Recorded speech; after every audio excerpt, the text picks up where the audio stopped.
Hello friends, welcome back to my channel. ఈరోజు మన ఛానల్లో ఒక మంచి స్నాక్ రెసిపీ అండి. ఇంటికి చుట్టాలు వచ్చినప్పుడు అప్పటికప్పుడు నిమిషాల్లో అయిపోయేలాగా ఏదైనా స్నాక్ చేయాలి అనుకున్నప్పుడు ఈ స్నాక్ని చేయండి. చాలా బాగుంటుంది, చాలా ఇష్టంగా తింటారు.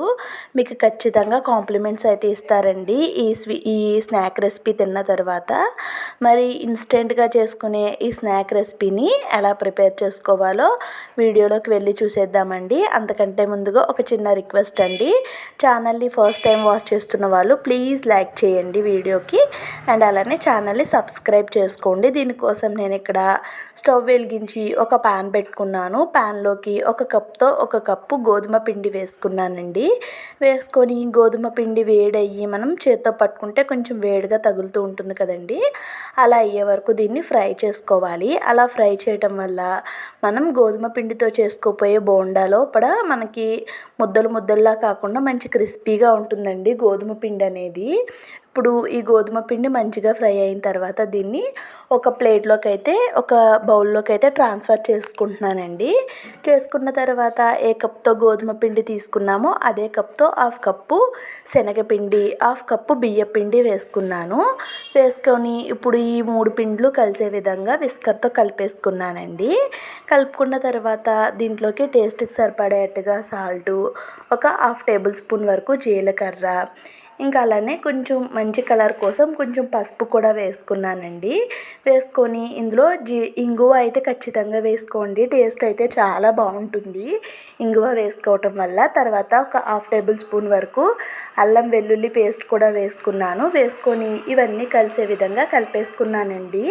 కలిపేసుకున్న తర్వాత కొంచెం కొంచెం వాటర్ వేసుకుంటూ పిండిని మనకి బోండా కన్సిస్టెన్సీలో వచ్చేలాగా కలుపుకోవాలండి. వాటర్ అయితే మరీ ఎక్కువ వేసేసుకోకండి.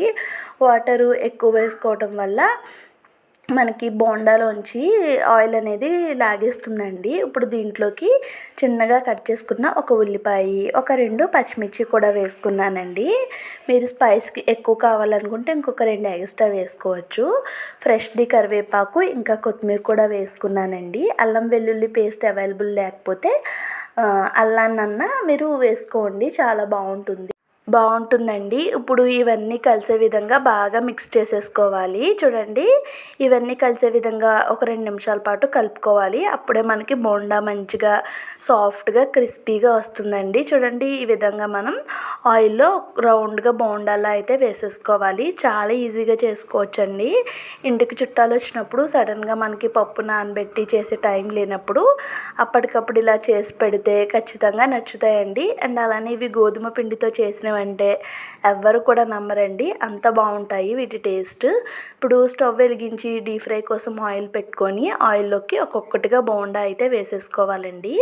వీటిని సిమ్ టు మీడియం ఫ్లేమ్లో పెట్టుకొని ఫ్రై చేసుకోవాలి, లేదంటే పైన కలర్ వచ్చేస్తుంది, లోపలైతే సరిగా కుక్ అవ్వదండి. ఇప్పుడు ఒక సైడ్ అయితే మంచి గోల్డెన్ కలర్ వస్తున్నాయి కదా, ఇప్పుడు ఇంకొక సైడ్కి అయితే టర్న్ చేసుకొని మంచిగా ఫ్రై చేసుకున్నాను. ఇప్పుడు మొత్తం అంతా కూడా మనకి మంచిగా ఫ్రై అయిపోయిన తర్వాత వీటిని అయితే బయటకు తీసేసుకుంటున్నానండి. చాలా బాగున్నాయి, చూస్తుంటేనే చాలా టెంప్టింగ్గా ఉన్నాయండి. అండ్ గోధుమ పిండి వీటితో చేసాం కాబట్టి హెల్త్కి కూడా చాలా మంచిది. ఎన్ని కావాలనుకుంటే అన్నీ ఇష్టంగా తినేయచ్చండి. ఒకవేళ మీకు ఆయిల్లో డీప్ ఫ్రై చేయటం ఇష్టం లేదు అనుకుంటే గుంత పొంగనాల ప్యాన్కి ఆయిల్ని బ్రష్తో అప్లై చేసుకొని అలా కూడా చేసుకోవచ్చండి. చాలా సింపుల్గా చేసుకోవచ్చు, చాలా బాగుంటుంది. ఒకసారి మీరు అందరూ కూడా ఖచ్చితంగా ఈ గోధుమ పిండి బోండా రెసిపీని ట్రై చేయండి. ట్రై చేసిన తర్వాత మీకు ఎలా వచ్చిందో కామెంట్ సెక్షన్లో కామెంట్ చేయండి. ఇంకా వీడియో చూస్తూ మన ఛానల్ని సబ్స్క్రైబ్ చేసుకొని వాళ్ళు ఖచ్చితంగా ఛానల్కి సబ్స్క్రైబ్ చేసుకొని వీడియోకి అయితే ఒక చిన్న లైక్ చేయండి. మీరిచ్చే చిన్న లైక్ అనేది నా ఛానల్ గ్రో అవ్వడానికి చాలా ఉపయోగపడుతుందండి. కాబట్టి మీరు ఖచ్చితంగా లైక్ చేసి వెళ్ళండి. Thank you so much for watching my channel.